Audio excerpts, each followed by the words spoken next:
Click করুন অ্যাপের bell আইকনে আর সাবস্ক্রাইব করুন এবিপি আনন্দ।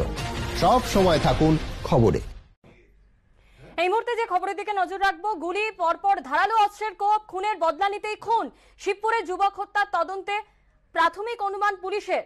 সিসিটিভি ফুটেজ থেকে 5 দুষ্কৃতী শনাক্ত, চলছে তল্লাশি। খুনের বদলা নিতেই খুন। হাওড়ার শিবপুরে যুবক হত্যাকাণ্ডে এমনটাই অনুমান পুলিশের। সামনে এসেছে ঘটনার সময়কার হাড়হিম করা সিসিটিভি ফুটেজ। ভর সন্ধ্যায় ভিড়ে ঠাসা রাস্তায় শুট আউট, বাইক আরোহীকে লক্ষ্য করে গুলি, ধারালো অস্ত্র দিয়ে এলোপাথারি কোপ,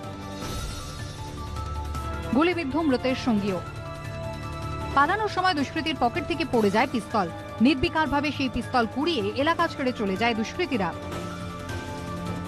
গতকাল রাতে শিবপুরে রামকৃষ্ণপুর লেনের এই 3 মাথার মোড়, সেখানে কিন্তু এক যুবককে পয়েন্ট ব্ল্যাঙ্ক রেঞ্জ থেকে গুলি করে খুন করা হয়।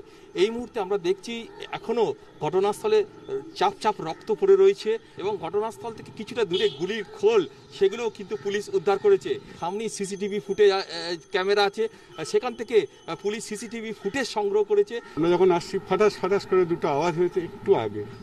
ওই ছেলেটা বাইকটা নিয়ে এসে ঠিক যেখানে ঘিরে দিয়েছে রক্ত, ওখানটায় পড়ে আছে। বাইকটাই ইয়ের ওপর পড়ে আছে, হেলমেটের ওপর, ও সাইকেলটার ওপর পড়ে আছে।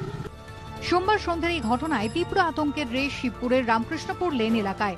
আতঙ্ক রয়েছে রাত্রিবেলা, এই দিনের বেলার দিকে নয়, রাত্রিবেলার দিকে একটু অন্ধকার হবে, কাউকে চালাবে হয়তো আমার গায়ে লেগে যাবে, বেশ তো ভয় লাগছে।